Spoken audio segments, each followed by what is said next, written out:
Isa sa pinakamasayang balita sa showbiz ngayong taon ay ang baby bump reveal ni Loisa Andalio. Sa isang simpleng post, agad niyang pinasaya ang libu-libong fans at kapwa celebrities.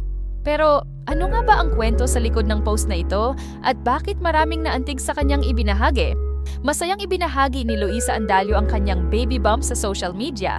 Kalakip ang mensaheng puno ng excitement at pagmamahal para sa kanyang baby. Ayon sa kanyang caption, hindi na raw sila makapaghintay na makilala ang kanilang anak. Hindi naging enggrande ang kanyang reveal. Walang bonggang production o pa-event. Isang simpleng post lang, pero ramdam ang tunay na saya at pagmamahal. Dahil dito, agad umulan ng pagbati mula sa fans, kaibigan, at kapwa-artista. Marami ang nagsabing nakakatuwang makita si Loisa sa ganitong yugto ng kanyang buhay. Mas kalmado, mas masaya, at mas glowing. Trending agad ang post ni Loisa at karamihan sa mga komento ay positibo. Maraming fans ang nagsabing deserve niya ang ganitong klaseng kaligayahan, lalo na matapos ang mga pinagdaanan niya sa career at personal na buhay.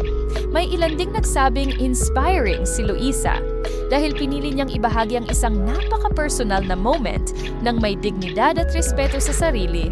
Hindi maikakaila na para sa maraming tao, ang baby bump reveal ni Loisa ay simbolo ng bagong simula at mas masayang kabanata sa kanyang buhay. Kami ay nakikiselebrate sa bagong yugto ng buhay ni Loisa. Ikaw, ano ang mensahe mo para sa kanya at sa kanyang baby? I-comment mo sa ibaba at huwag kalimutang mag-like at mag-subscribe para sa mas marami pang showbiz updates.